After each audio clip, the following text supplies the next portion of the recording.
Ladies and gentlemen, it's my pleasure to be with you in this fourth session among 8 sessions of the same personal development program. Me, who is going to be with you, I'm by names of Sadine.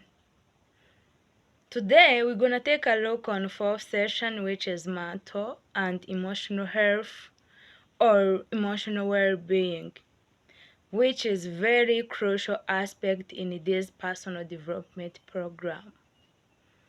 It's important to be aware of this as university student.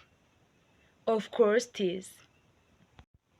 Mental and emotional well-being or emotional health, you can say emotional health or emotional well-being are the same, refers to the state of individuals' psychological health. Also, this area encompasses emotional stability, resilience, mental health disorders, and overall psychological wellnesses.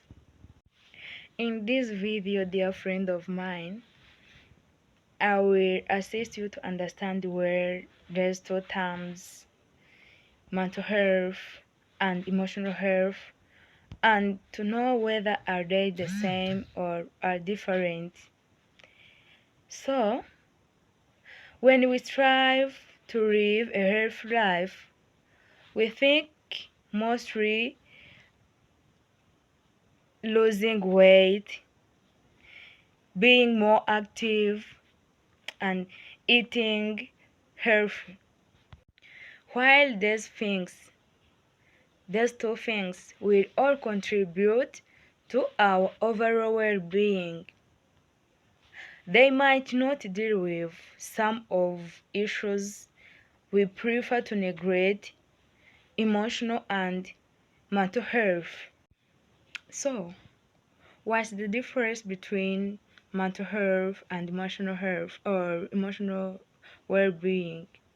Are they the same? Dear friend of mine, let me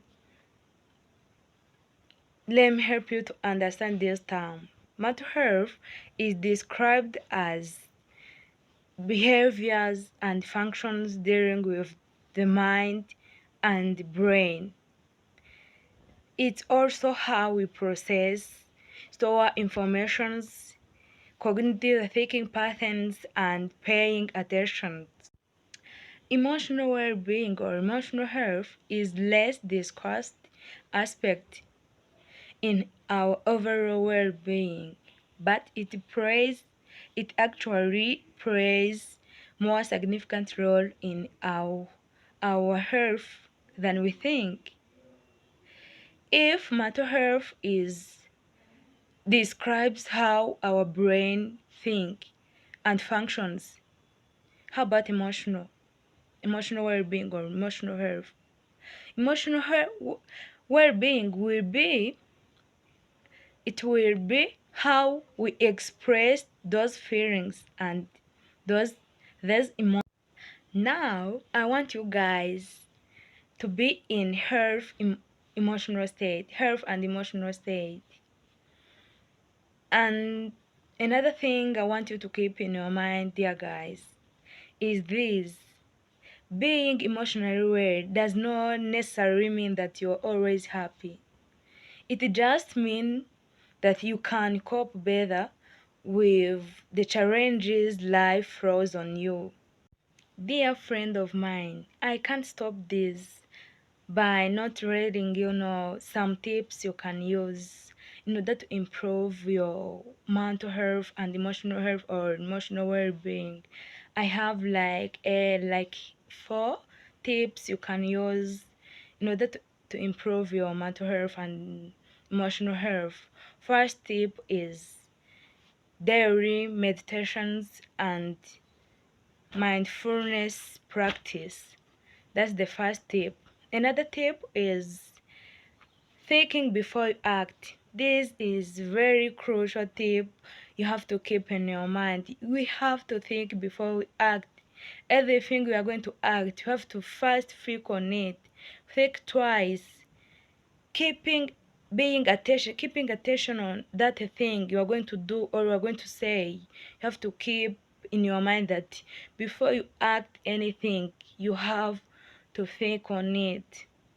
The third tip is to look after your physical health by exercising and sleeping enough so as to reduce your stress. Of course, we have to sleep enough and doing practice like exercising, sports, so as to reduce our stress. Another thing, last but not least, is to connect with others, talking to your friends, sharing them with your problems. If you are not happy, you have to go and talk to your friend, either mentally or emotionally. Well, I hope you enjoyed this session. Thank you for being with me in this session. Thank you for your kindness, attention, and I hope you got many squares, and I would like to invite you for the next session of this personal development program. Thank you so much. Ciao, ciao.